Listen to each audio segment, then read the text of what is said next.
Қазақтың керемет сөзі. Екі жастың арасына есі кеткен сөз дейді.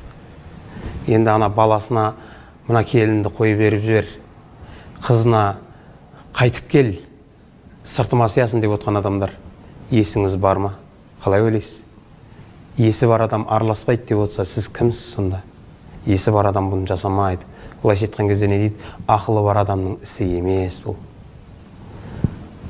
Мен айтар едім, баласы барларға, біліп алыңыз, балаңыз ертең қияметте сол келіншек үшін жауап береді ғой. Ойлаңызшы, келін деген қандай болады? Ер адамдар үшін осыны түсіндірейік. Әйел адам қыз кезінде әке-шешесі киіндіретін, тамақтандыратын, баспанамен қамтамасыз ететін бір үйдің ерке қызы төрде отырған. Сіз алып келесіз үйіңізге. Ол төрде отырған ерке қыз етекке түсіп, бүкіл адамдардың жағдайын жасау керек болады. Небір адамдар сынайды, мінейді, оның бәріне көну керек болады. Енді қараңызшы, сіз қызыңыз бар, күйеуге шықты, сіз енді баяғыдай, ей қызым ана жерге барып кел десеңіз, қызыңыз күйеуінің рұқсатынсыз әке-шешесінің айтқанын орындай алмайды. Еркек адамның жауапкершілігін түсіндіре алдым ба? Еркек адам қызға әке-шешесіне берілген жауапкершілікті мойнына алып отыр.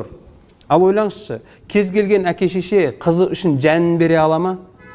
Жәнін береді. Дәл еркек адамдар қызды алған кезде сол жауапкершілікті мойнына ілінгенін сезіну керек. Ол қыз үшін біреулер жәнін бере алатын еді. Олар бірақ сенің рұқсатыңсыз қызын жұмсай алмайтын дәрежеге түсіп қалды деген нәрсені қалай түсіндірейін енді? Балдарымызға осыны айтайық. Балам, ажырасасың ба өзің біл, мен білмеймін. Енді араларында не болып жатқанын, бірақ біліп ал, қияметте сен сол үшін жауап бересің.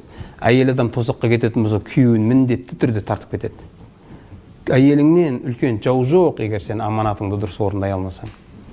Ал қызы барларға айтайық. Бірақ нәрсе, пайғамбар саллаллаху алейхи вассалам айтқан, күйеуінің разылығын алмай жатқан әйелге таң атқанша бүкіл періштелер лағнет айтады. Күйеуінің рұқсатынсыз үйде шыққан әйелдерге үйіне қайтып келгенше періштелер лағнет айтады. Лағнет қарғыс деген сөз ғой. Сізге қалай әсер етеді бұл нәрсе? Осы нәрсені естіп отырып мұсылман адам қыз баласына күйеуіңді тыңдамай келе сал, өзім жауап беремін деп қалай аузыңыз барады ол нәрсені айтуға? Қызыңызға айтыңыз, қызым, ертең қияметте күйеуің разылығын алмай саған жәннат жоқ. Соның разылығын ізде дейтін болсаңыз, қызыңыз тәлпіштеніп келер ме еді? Екі ақ нәрсе айтатыным. Біріншісі, күйеу ажырасады өзінің нәпсісі үшін. Әйел ажырасады өзінің нәпсісі үшін. Мейл басқа біреулерді тауып аларсың.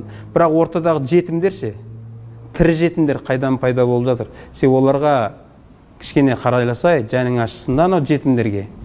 Тірі жетім қылайын деп тұрсың ғой. Басқа әке, өгей әке оған туған әкесіндей болмайды бәрібір. Басқа әйел оған туған шешесіндей болмайды бәрібір. Жатырында сақтаған анадай болмайды бәрібір. Менің айтқым келетін осы, елімізде қазір бір жылда 10 мың адам үйленсе, мысал үшін 4 мыңға ажырасады екен. Бір жылда 4 мың жесір, оның артында қанша мың жетім кетіп жатыр. Еліміз қайдан берекелі болады егер бұл нәрсе көбейе берсе? Осы ажырасу азайсын дейін. Жетімдер азайсын, жесірлер азайсын елімізде. Бақытты отбасылар көбейсін деп осы нәрсені айтқым келеді.